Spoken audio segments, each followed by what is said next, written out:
نحمده ونصلي على رسوله الكريم اما بعد فاعوذ بالله من الشیطان الرجیم بسم اللہ الرحمن الرحیم۔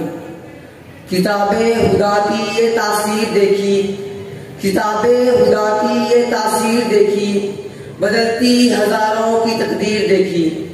آج میری تقریر کا موضوع ہے عظمت قرآن۔ جناب والا، قرآن وہ عظیم کتاب ہے جس کو اللہ رب العزت نے جبریل امین کی وساطت سے حضور صلی اللہ علیہ وسلم کے قلب اطہر پر نازل کیا۔ قرآن وہ کتاب ہے جس کے آنے سے ہمیں دین کا شعور ملا۔ قرآن وہ عظیم کتاب ہے جس کے بارے میں اللہ رب العزت نے فرمایا ذالک الکتاب لا ریب فیہ ھدی للمتقین۔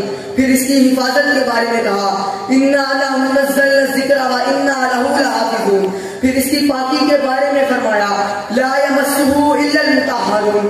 کفار کو چیلنج کرنے کے لیے کہا فاتوا بسورۃ من مثلہ۔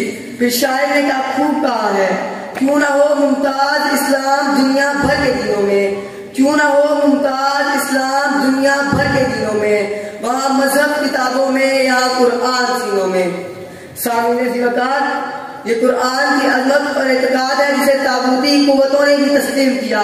جب مکہ مکرمہ کی سرزمین پر قرآن کی عظمت کا ڈھنگا بجا تو تمام عالم دنیا کے سامنے اس کی عظمت کا بول بالا ہوا تو مشرکین پکار اٹھے یہ تو محمد کی اپنی بنائی ہوئی کتاب ہے، مگر میں قربان جاؤں اس مقدس و مطہر کتاب کے جس نے دنیائے کفر کو بارہا چیلنج دے کر اپنی عظمت کا لوہا منوایا اور صاف باب لفظوں میں اعلان کر دیا کل ان اجتمعت الانس والجن علی ان یاتوا بمثل هذا القرآن۔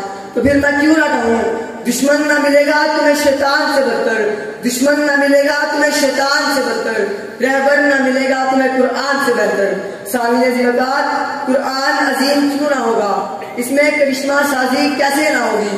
جس کا اتارنے والا امین، جس پر نازل ہوا ہوئے امین اور اترا بھی ایسے مقام پر جسے اللہ رب العزت نے بلد الامین کہہ کر پکارا اور اس مہینے میں اس رات کا انتخاب فرمایا جس رات کی عبادت کو 1000 مہینے کی عبادت سے افضل قرار دیا گیا۔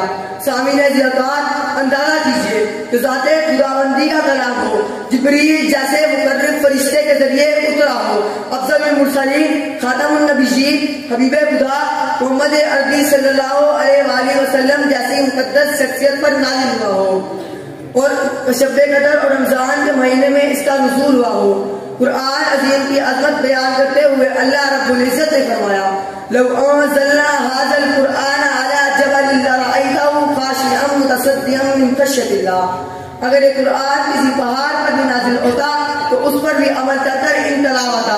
اسی عظمت کی بنا پر شاعر نے کہا قرآن وہ کتاب ہے جو در سے انقلاب ہے۔ شامل ذی وقار، اگر آج بھی مسلمان قرآن کی عظمت کو سمجھ جائے اور اس کی خدمت اور نفاذ کے لیے کوششیں شروع کر دے تو پھر سے معاشرے میں قرون اولیٰ والی بہادری دیکھی جا سکے اور آج امت کو درپیش مسائل کا حل صرف اور صرف قرآن میں ہے اور اسی کے ذریعے امت کو راہ مستقیم مل سکتی ہے۔ آخر میں صرف اتنا کہوں گا نہ گھبراؤ مسلمانوں، خدا کی شان باقی ہے، نہ گھبراؤ مسلمانوں، خدا کی شان باقی ہے، ابھی اسلام زندہ ہے، ابھی قرآن باقی ہے۔ وما علینا الا البلاغ۔